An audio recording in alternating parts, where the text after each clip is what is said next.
And guys, now I start you very important chapter name is binomial theorem for class 11th NCERT. And guys, आज के lecture में हम आपके binomial theorem के lecture 1 मतलब मैंने इस पार्ट को 2 लेक्चर में डिवाइड किया है। पहले वाले लेक्चर में मैं आपको गाइस बताने वाला हूँ इसको एक्सपेंड कैसे करेंगे, what is the meaning of binomial theorem and binomial theorem होता क्या है, इसके यूजेस क्या हैं, एंड मेनली एक दो एग्जांपल्स लेंगे और बाइनोमियल थ्योरम को समझेंगे। और इस वाले कंटेंट में हमें मेन इंपॉर्टेंट पार्ट ये है कि बाइनोमियल को एक्सपेंड कैसे किया जाता है, हम बाइनोमियल को एक्सपेंड करना सीखेंगे, ठीक है ना। जैसे गाइस हमने जूनियर क्लासेस में हमने देखा है a प्लस बी का होल स्क्वायर हमने लर्न होता है, I mean A square plus 2b plus B square. a plus B का पावर 3 भी हमें याद होता है, a cube plus B cube plus 3a square B plus 3ab square. I mean हमने a plus B to the power 3 तक के concept को याद किया है, आई मीन अपने 10 क्लास तक के सिलेबस में हमने पढ़ा हुआ है। अगर हमें कहीं मिल जाता है a प्लस बी का पावर 4, हमें कॉम्प्लिकेशंस आते हैं, आई मीन हम उसे एक्सपेंड नहीं कर पाते क्योंकि हमें फॉर्मूला लर्न नहीं होता। तो इस बाइनोमियल थ्योरम को सीखने के बाद गाइस आप a plus B to the power something n रहे, कुछ भी रहे, आप उसको एक्सपेंड करना सीखेंगे। तो ये चैप्टर आपका बहुत ही ज्यादा इंपॉर्टेंट होने वाला है और अलजेब्रा का एक बेहतरीन चैप्टर है ये बाइनोमियल, एंड इसके यूजेस भी काफी हद तक आपके इंटायर कैलकुलस में या फिर मेनली पूरे मैथमेटिक्स में इसका कहीं ना कहीं इन्वॉल्वमेंट्स आता है। सो गाइस हम इसको स्टार्ट करते हैं। तो इसमें सबसे पहली बात आती है बाइनोमियल की रिक्वायरमेंट क्यों पड़ी, आई मीन बाइनोमियल होता क्या है और बाइनोमियल को हमें समझना कैसे है। तो मैं स्टार्ट करता हूँ binomial theorem. Binomial theorem guys chapter number 8 binomial theorem. And guys इस चैप्टर में आप इनरोलमेंट मेनली आप सीखने क्या वाले हैं, एक्सपेंशन सीखने वाले हैं। आई मीन किसी भी बाइनोमियल टर्म पे अगर पावर समथिंग कुछ भी रहती है, आई मीन गाइस थोड़ा सा बेसिक लेते हैं हम। अगर हमने a plus B to the power 0 given होता है, हम क्या बोलेंगे, वैल्यू 1। समथिंग किसी भी चीज की power 0, value become 1। a plus B to the power 1 रहेगा, हम क्या बोलेंगे, a प्लस बी आएगा। And guys a plus B का पावर 2 रहता है, हम सभी जानते हैं a square plus 2ab plus B square. a plus B to the power 3 रहेगा, हमें पता है a cube plus 3a square B plus 3ab square plus B square. So guys अगर हमने पास a plus B to the power 4 आ जाए, अब हमें यहाँ पे क्वेश्चन मार्क लग जाता है, आई मीन हम इसको एक्सपेंड नहीं कर पाते बिकॉज हमें इसके फॉर्मूले भी याद नहीं होते और हमने अभी तक सीखा भी नहीं है। तो इन सारी चीजों को आप एक्सपेंड कर पाएंगे और बाइनोमियल के यूजेस पढ़ेंगे। बाइनोमियल में फिर आपका आता है next exercise 8.2 middle term and general term, तो उसको लेक्चर 2 में मैंने रखा हुआ है। लेक्चर 1 में बस हम समझने वाले definitions of binomial theorem, how to be expand it, इसको एक्सपेंड कैसे करें, और इसमें कुछ कुछ इंपॉर्टेंट ऑब्जर्वेशंस क्या क्या आने वाली हैं, हम क्या ऑब्जर्व करते हैं, ठीक है ना। तो आइए स्टार्ट करते हैं गाइस, कॉन्शियस रहिए, फोकस रहिए, समझ आएगा और बहुत काम का चैप्टर है। तो आइए हम स्टार्ट करते हैं। तो गाइस इस चैप्टर को मेनली सीखने के लिए हमें इसके पहले 2 टर्म को सीखना होगा, फैक्टोरियल एंड एक परमुटेशन एंड कॉम्बिनेशन चैप्टर का एक फॉर्मूला आता है एनसीआर, ठीक है ना। ये 2 चीजों के इसमें यूजेस आते हैं बिकॉज पास्कल ट्रायंगल के बिहाफ पे इस एक्सपेंशन को डिटरमाइन किया गया है। तो पास्कल ट्रायंगल समझेंगे, उसके लिए आइए पहले हम उन 2 चीजों को समझते हैं जिनका यूजेस इस इंटायर कंटेंट में आने वाला है। What is factorial. तो गाइस फैक्टोरियल क्या होता है, 2 बातें हमें करनी है। Meaning of factorial, I mean factorial क्या होता है। गाइस फैक्टोरियल क्या होता है, इसका रिप्रेजेंटेशन एक लाइन बना के नीचे डॉट लगाइए, या आप इसको इस तरीके से भी मेंशन करते हैं, आई मीन इस तरीके से इनको रिप्रेजेंट किया जाता है फैक्टोरियल। एंड गाइस फैक्टोरियल का मतलब क्या होता है, अगर मुझे फैक्टोरियल 5 दिया हुआ है, इसी को आप लिख सकते हो 5 का फैक्टोरियल, ठीक है ना, दोनों बातें एक ही होंगी। एंड गाइस फैक्टोरियल का मतलब क्या होता है, आपको पीछे की तरफ मल्टीप्लाई करते रहना है, आई मीन 5 का फैक्टोरियल, आई मीन 5 4 3 2 एंड 1, 5 4 जा 20, 23 जा 1, 23 जा 60, 62 जा 120, आई मीन फैक्टोरियल 5 की वैल्यू कितनी आने वाली है, 120, ठीक है ना। इस तरीके से फैक्टोरियल को एक्सपेंड किया जाता है, मतलब कुछ भी फैक्टोरियल में गिवन हो, आई मीन अगर मेरे को फैक्टोरियल 8 दिया हुआ है तो उसका क्या होगा, 8 into 7 into 6 into 5 into 4 into 3 into 2 into and 1, ठीक है ना। इसी तरीके गाइस अगर मुझे फैक्टोरियल n दिया हुआ है, आई मीन क्या होगा, पहला टर्म तो है n ही आएगा, इसके बाद इसके पीछे क्या आएगा, इसके पहले वाली टर्म क्या होगी, n-1, इसके पीछे क्या होगी, n-2 dot dot dot 3 into 2 into 1। And guys अगर मैंने आपको n+1 का फैक्टोरियल दे दिया, n+1 का फैक्टोरियल दे दिया, आई मीन जिस भी नंबर का फैक्टोरियल होगा उस नंबर को पहले लिखेंगे, उसके जस्ट प्रीवियस कहाँ तक, 1 तक, हमें वैल्यूज को पीछे की तरफ मल्टीप्लाई करना होता है और जो वैल्यू आती है उसी को बोलते हैं, उसकी फैक्टोरियल की वैल्यू है, ठीक है ना। तो बहुत ही इजी कॉन्सेप्ट है फैक्टोरियल का। मतलब आई मीन अगर n+1 को फैक्टराइज मतलब फैक्टोरियल करना है, इसका मतलब पहली टर्म तो n+1 रहने दीजिए, इसके जस्ट बाद इसके पहले क्या आएगा, n+1 में अगर -1 करोगे आप, n+1 में -1 करोगे क्या आएगा, n आएगा, मतलब जस्ट इसके पीछे क्या आने वाला है, n। अब n के पीछे क्या आएगा, इसमें 1 माइनस करोगे तो n-1, इसके पीछे n-2 अप टू कहाँ तक, up to dot dot dot dot dot 3 into 2 into 1। तो गाइज इस तरीके से हम फैक्टोरियल को सॉल्व करते हैं, आई मीन फैक्टोरियल की वैल्यू निकाल लेते हैं, ठीक है ना। तो इसके यूजेज है। इसके बाद एक जो यूज आने वाला है आपको, इस वाले फॉर्मूले का यूज पढ़ने वाला है। तो इस फॉर्मूले को देखिए, NCR, इस फॉर्मूले का यूज गाइस क्या होता है, ये फॉर्मूला बोलता है फैक्टोरियल n ऊपर, फैक्टोरियल r नीचे, and the factorial n minus r, मतलब इनके डिफरेंस का भी फैक्टोरियल, ठीक है ना। तो ये आपका फॉर्मूला बनता है। तो इस फॉर्मूले को हम एक्सपेंड करना सीखते हैं, मतलब आई मीन इस फॉर्मूले को सॉल्व करना सीख लेते हैं, एक एग्जांपल ले लेते हैं। ये फॉर्मूला आपको याद रखना है, आई मीन अगर मैंने दे दिया 8C4 की वैल्यू बताइए क्या होगा। 8 रिप्रेजेंट करेगा n को, ये रिप्रेजेंट करेगा r को, ठीक है ना। r बोलती है नंबर ऑफ टर्म r बताएगी, n बताएगा टोटल नंबर ऑफ टर्म, ठीक है ना, किसी भी एक्सपेंशन में। तो अभी हम बस इतना सीखने वाले हैं कि फैक्टोरियल क्या होता है, हमने देख लिया, और इसको अगर मेरे को जरूरत पड़ेगी तो इसको कैलकुलेट कैसे करेंगे, आई मीन इसको सॉल्व कैसे किया जाता है, ठीक है ना। तो बस ये फॉर्मूला है गाइस, पुट करिए, सॉल्व करिए। देखिए ऊपर में क्या रहेगा, factorial n, I mean factorial 8 upon, नीचे में क्या है, फैक्टोरियल r, आई मीन फैक्टोरियल r। उसके बाद क्या है, इन दोनों का डिफरेंस, मतलब 8 माइनस 4। अब गाइस सॉल्व करोगे तो फैक्टोरियल 8 अपॉन फैक्टोरियल 4, इन दोनों का डिफरेंस भी आएगा फैक्टोरियल 4। एंड इसको सॉल्व करेंगे हम तो क्या आने वाला है, देखिए 8 इंटू 7 इंटू 6 इंटू 5। अब फैक्टोरियल 4 पे इसको रखते हैं गाइस, बिकॉज फैक्टोरियल 4 भी नीचे भी है तो वो कैंसल आउट हो जाएगा, और एक फैक्टोरियल 4 को हम एक्सपेंड कर लेते हैं, 4 इंटू 3 इंटू 2 इंटू 1। देखिए 4 से 4 कैंसिल हो जाएगा, एंड 3 2 जा 6, ये कैंसिल हो जाएगा, एंड 4 2 जा 8, ये कैंसिल हो जाएगा।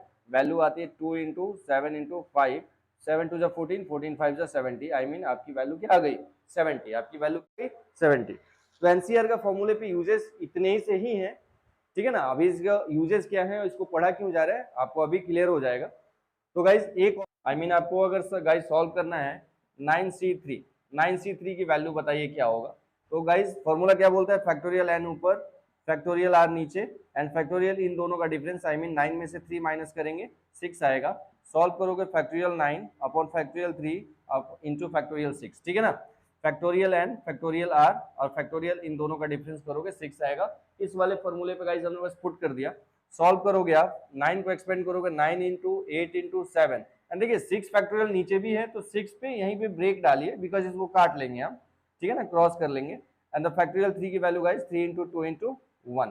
देखिए 6 से 6 कैंसिल हो गया, 3 2 जा 6, आई मीन 3 2 जा 6 है ना, 3 2 जा 6, 3 3 जा 9, 2 4 जा 8, 4 3 जा 12, 12 7 जा 84, 84 आंसर आ गया, ठीक है ना। तो फैक्टोरियल के यूजेस एंड ए कॉम्बिनेशन फॉर्मूले के यूजेस इसमें आने वाला है। आइए अब इसमें पास्कल ट्रायंगल सीखेंगे, बिकॉज पास्कल ट्रायंगल्स के बिहाफ पे हमें इन एक्सपेंशन का कोएफिशिएंट्स मिलता है। I mean a plus B का स्क्वायर किया तो आपने क्या मिला, a square plus 2b plus b square. a plus B to the power 3 की आपने क्या मिला, a cube plus b cube plus 3a square b plus 3ab square. तो इनके कोएफिशिएंट्स, आई मीन जो वेरिएबल के कोएफिशिएंट्स है वो निकल के आते हैं पास्कल ट्रायंगल से, ठीक है ना। तो ये आपका इंपॉर्टेंट होने वाला है। इसके बाद इसको एक्सपेंड करना सीख जाएंगे, ठीक है ना, और आपकी 8.1 एक्सरसाइज सारी इंटायरली खत्म हो जाएगा। तो आइए देखते हैं, पॉज करिएगा, लिखते रहिए, राइट डाउन करते रहिए, ठीक है ना। आइए एक्सपेंड करते हैं, ऑब्जर्वेशन देखते हैं। आई मीन देखिए यहाँ पे सीखना क्या है आपको, कुछ एनसीआर पे बेस्ड क्वेश्चंस की वैल्यू क्या आती है, अगर आप डायरेक्टली वे में इसको यूज करेंगे तो आपके लिए थोड़ा सिंपल हो जाएगा। आई मीन गाइस अगर मैंने देखा, मैंने ले लिया NC0 मीन्स गाइस अगर n की वैल्यू समथिंग कुछ रहे, r की वैल्यू 0 रहे, तो इसकी वैल्यू n के इक्वल आती है, नहीं सॉरी इसकी वैल्यू क्या आती है, 1 आती है, ठीक है ना। कैसे आती है देखते हैं, देखिए फैक्टोरियल n ऊपर, फैक्टोरियल r नीचे, and factorial n minus r, इन दोनों का डिफरेंस फॉर्मूला होता है। अब देखिए अब इसको पीछे की तरफ अगर एक्सपेंड करेंगे हम, n माइनस r बोलना मतलब n माइनस 0। अब देखिए ये क्या आ गया, फैक्टोरियल n ऊपर, फैक्टोरियल 0 और फैक्टोरियल n, देखिए n से n कैंसिल हो गया, बचा 1 अपॉन में फैक्टोरियल 0, एंड गाइस 1 अपॉन में फैक्टोरियल 0 की वैल्यू 1 होती है, ये आ गया 1, ठीक है ना। आई मीन फैक्टोरियल जीरो की वैल्यू गाइज 1 होती है, इसको आपको दिमाग में याद कर लेना है कि फैक्टोरियल जीरो की वैल्यू गाइज 1 होती है, ठीक है ना। तो इस तरीके से एक्सपेंड करेंगे। तो हमने क्या सीखा, हमने सीखा कि एन समथिंग कुछ भी रहे, आर की जगह पे जीरो रहे, वैल्यू हमेशा 1 आएगी। आई मीन अगर आपको दे दिया जाए 4C0 तो आपकी वैल्यू क्लियर है गाइज 1 आने वाली है, ठीक है ना। एन समथिंग कुछ भी रहे, आर की वैल्यू 0 रहे, वैल्यू 1 आएगी। अगर 4C1 दे दिया जाए तब आप क्या करेंगे, देखिए अब इसको आपको लर्न कर लेना है। 4C0 वैल्यू 1, 4C1 है गाइज, फैक्टोरियल 4 ऊपर, फैक्टोरियल आर नीचे एंड द फैक्टोरियल इन दोनों का डिफरेंस आई मीन 3। तो देखिए क्या करेंगे, 4 इंटू फैक्टोरियल 3 पे ब्रेक लगाइए आप, बिकॉज इसको हमें कैंसिल कर लेना है एंड द फैक्टोरियल 1 की वैल्यू 1 ही होगी, 3 से 3 कटेगा, क्या आ जाएगा 4। आई मीन 4C1 है, वैल्यू क्या आ गई 4। अब देखिए अगर आप 4C3 लेते हैं तो भी वैल्यू कितनी आएगी 4। कैसे, देखो फैक्टोरियल 4 ऊपर, फैक्टोरियल 3 नीचे एंड फैक्टोरियल इन दोनों का डिफरेंस करेंगे 1 आ जाएगा। 4 इंटू फैक्टोरियल 3 अपॉन फैक्टोरियल 3, 1 तो 1 ही रहेगा, कट के क्या आ गया इस 4। आई मीन आपने क्या देखा, 4C NCR और NCR minus 1, I mean 4C1 और इन दोनों का डिफरेंस में आ रहा है, तो इन दोनों की वैल्यू क्या आती है, सेम सेम आती है। अगर हम कहीं पे 4C2 निकाल रहे हैं और कहीं पे अगर मैंने कहीं पे 632 निकाल दिया एंड 6C4 निकालेंगे, उन दोनों केसेस में वैल्यू क्या आएगी, सेम सेम आएगी, ठीक है ना। अब देखो जैसे जैसे ऑब्जर्व करिए, 4C0 की वैल्यू गाइज 1, 4C1 की वैल्यू 4 एंड 4C2 की वैल्यू देखते हैं क्या आता है। 4C2 मतलब factorial 4 by factorial 2 of n minus R करेंगे, फैक्टोरियल 2 ही आएगा। सॉल्व करेंगे 4 इंटू 3 इंटू फैक्टोरियल 2 एंड नीचे में एक फैक्टोरियल 2 से कैंसिल हो जाएगा एंड एक फैक्टोरियल 2 को एक्सपेंड करेंगे 2 इंटू 1, 2 2 जा 4, 3 2 जा कितना आएगा गाइज 6। इसकी वैल्यू कितनी आ गई 6। तो गाइज 4C3 की वैल्यू भी आएगी 4, इन दोनों का रिलेशन बनेगा और इन दोनों की वैल्यू सेम आएगी, बिकॉज गाइज देखो NCR और ये क्या है NC, इन दोनों का डिफरेंस है 3, तो इस केस में इनकी वैल्यू क्या आने वाली है 4 4 सेम आएगी। एक्सपेंड करके भी देख लीजिए आपको 4 ही मिलेगा। एंड अगर यहाँ पे है 4C2 तो अगेन 4C2 मतलब इन दोनों का एक ये वैल्यू और इन दोनों का डिफरेंस करके यहाँ पे रहे तो इन दोनों की वैल्यू सेम आती है। तो ये ऑब्जर्वेशन आपको याद रखना है, 4C0 की वैल्यू 0 एंड गाइज 4C4 अगर R और N की वैल्यू सेम रहे उस केस में भी वैल्यू 1 आती है, उस केस में वैल्यू 1 आती है। देखिए सॉल्व करिए, फैक्टोरियल 4 ऊपर, फैक्टोरियल R नीचे एंड इन दोनों का डिफरेंस करेंगे, फैक्टोरियल 0 मिलेगा, 4 से 4 कैंसिल हो जाएगा एंड फैक्टोरियल 0 की वैल्यू क्या होती है 1, तो यहाँ पे वैल्यू क्या आ गई 1/1 विच इज 1। तो आपने गाइज ये 4 ऑब्जर्वेशन देख के चलना है कि अगर 4C0 रहे वैल्यू 1, 4C1 रहे वैल्यू ऊपर जो n की वैल्यू है वही आएगा एंड अगेन 4C इन दोनों का डिफरेंस आई मीन 4C3 हो जाए तो इस केस में ये दोनों आपस में बराबर रहेंगे एंड जब n और r की वैल्यू जब सेम हो जाएगी उस केस में भी वैल्यू क्या आने वाली है 1 आने वाली है। ये ऑब्जर्वेशन लेंगे। अब आइए हम पास्कल ट्रायंगल देखते हैं जो कि सबसे इंपॉर्टेंट है, ठीक है ना। उस पास्कल ट्रायंगल से हमें क्या मिल जाता है, बाइनोमियल थ्योरम को एक्सपेंड करने पे उसका कोएफिशिएंट्स मिल जाता है। आई मीन हम जब एक्सपेंड करेंगे बाइनोमियल थ्योरम तो इन्हीं फॉर्मूलों का यूज होने वाला है। तो इन फॉर्मूलों को रिकैप करा देता हूँ। फैक्टोरियल को क्या बोला जाता है, आई मीन फैक्टोरियल को पीछे की तरफ मल्टीप्लाई कर दीजिए अप टू 1 तक, ठीक है ना, फैक्टोरियल की वैल्यू आती है। और एक इंपॉर्टेंट बात है, बस NCR की वैल्यू चाहिए आपको। NCR की वैल्यू क्या होती है, factorial n upon factorial r into factorial n minus r, जिस भी आप हमने ये सारे पार्ट्स को सॉल्व किए, ठीक है ना। वीडियो पॉज करिए, आप खुद से एक दो एग्जांपल लेके सॉल्व करके देख लीजिए, उसके बाद आगे बढ़िए। अब आइए हम पास्कल ट्रायंगल देखते हैं। राइट डाउन करिएगा। पास्कल ट्रायंगल क्या बोलता है, अगर n की वैल्यू 0 ले लिया, n की वैल्यू 1 ले लिया, n की वैल्यू 2 ले ली, n की वैल्यू 3 ले ली, n की वैल्यू 4 ले ली एंड ऐसे चलते गए।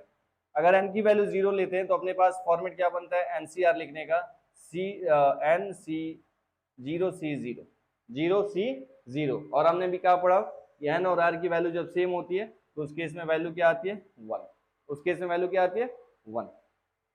0C0 अगर n की वैल्यू 1 होगी तो पॉसिबिलिटी क्या है गाइस, NC0 और NC1, ठीक है ना। इतना ही लिख सकते हैं आप। अगर n की वैल्यू 1 है तो 1C0 1C1। इसकी वैल्यू गाइस अभी आपने देखा कि NCR R 0 होता है, n अगर कुछ होता है तो वैल्यू 1 आती है। और ये भी आपने देखा कि n और r की वैल्यू जब सेम होती है तो वैल्यू 1 आती है, ठीक है ना। नहीं तो आप निकाल के देख लीजिए, आप निकाल के देखिए। n की वैल्यू 2 रहेगा guys, possibilities 2C0 2C1 and 2C2 आएगा। अगर पावर 3 रहे तो 3C0 3C1 3C2 and 3C3 आएगा। 4 रहे तो guys 4C0, 4C1, 4C2, 4C3 and 4C4 आएगा, ठीक है ना। इस तरीके से ये ट्रायंगल शेप बन रहा है, आई मीन ये ट्रायंगल शेप बन रहा है, और इसी शेप को क्या बोलते हैं हम लोग, पास्कल ट्रायंगल बोलते हैं। एंड गाइस पास्कल ट्रायंगल हमें क्या देता है, कोएफिशिएंट्स ऑफ वेरिएबल देता है, आई मीन एक्सपेंड करोगे तो वेरिएबल के आगे कोएफिशिएंट्स होते हैं, वो सारी वैल्यू हमें इस ट्रायंगल से मिल जाती है। आइए देखते हैं, इसकी वैल्यू गाइस 1 हो गया। आप डायरेक्ट नहीं आ रहा है, आप कैलकुलेट करके लिखिए, वैल्यू 1 आएगी। मैंने बता दिया है कि एनसीआर का जो फॉर्मूला होगा factorial n by factorial r and n minus r का फैक्टोरियल, ठीक है ना। इस तरीके से एक्सपेंड करिए, सॉल्व करिए। इसकी वैल्यू आपने देखा 1 आ गई, इसकी वैल्यू 1 आ गई। अब देखिए यहाँ पे एनसी 0 है, वैल्यू क्या आनी है गाइस, 1 आनी है।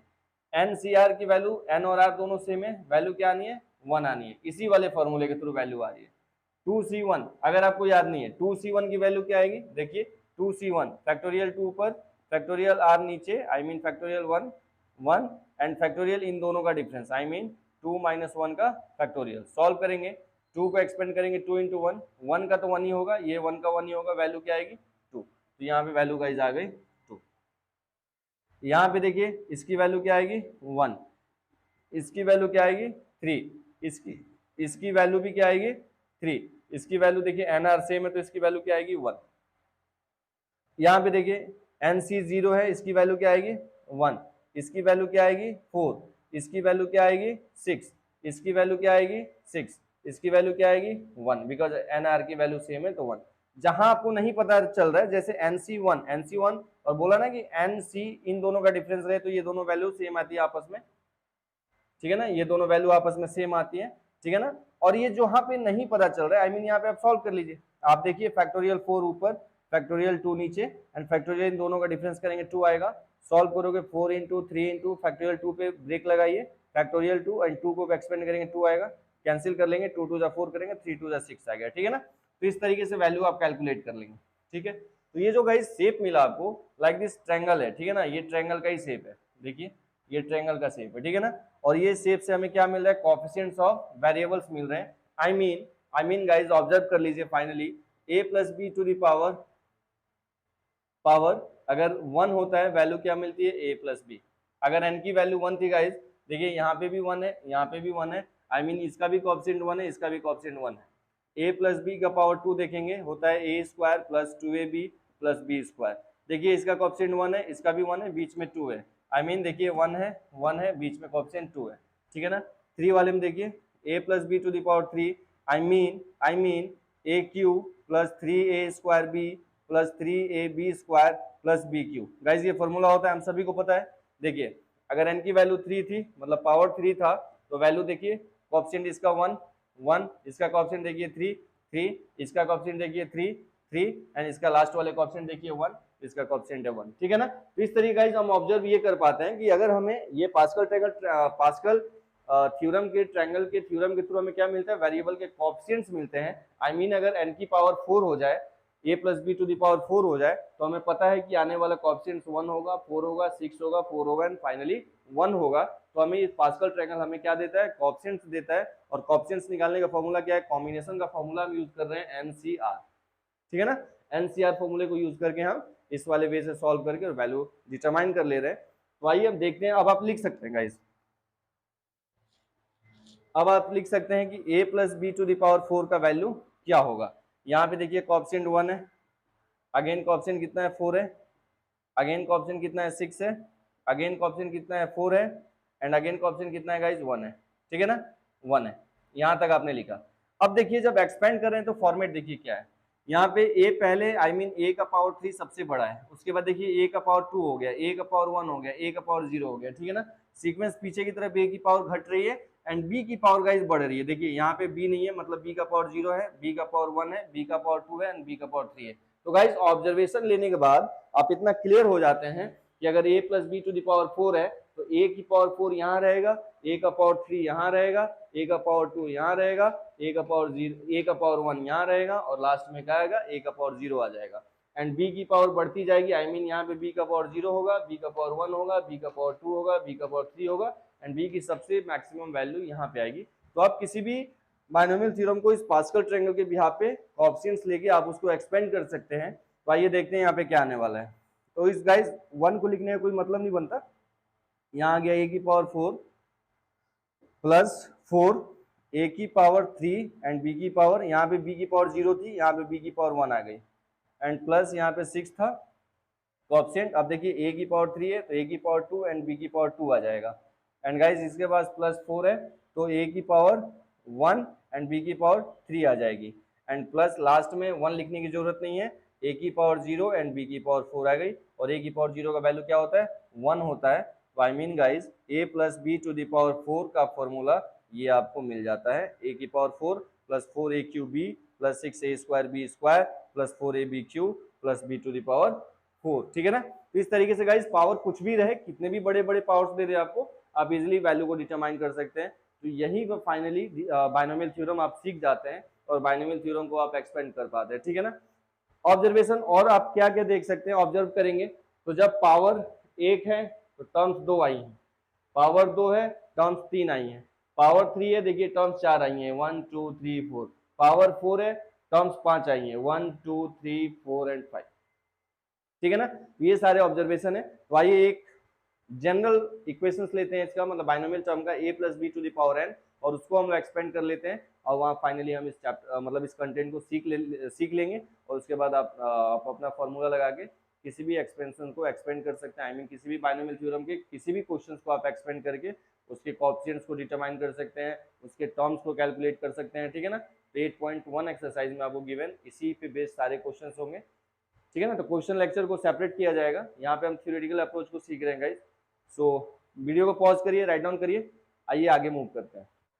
तो गाइस हम जनरली इसको एक्सपेंड करने वाले हैं a plus B to the power n, I mean a plus B to the power n, I mean a plus B की पावर कुछ भी रहे आप उसको कैसे एक्सपेंड करेंगे।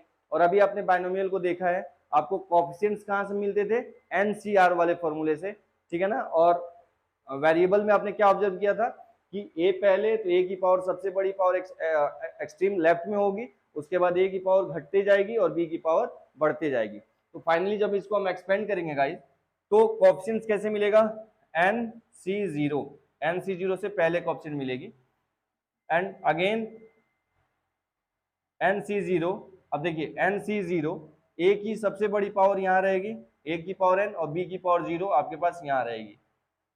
फर्दर NC1, पहला टर्म NC0, दूसरा टर्म NC1, a की पावर घटते जाएगी, आई मीन a में n में से n-1 हो गया, और b की पावर 0 थी, यहाँ b की पावर 1 हो गई। सेकेंड टर्म NC2, a की पावर n-2, एक एक n घट मतलब एक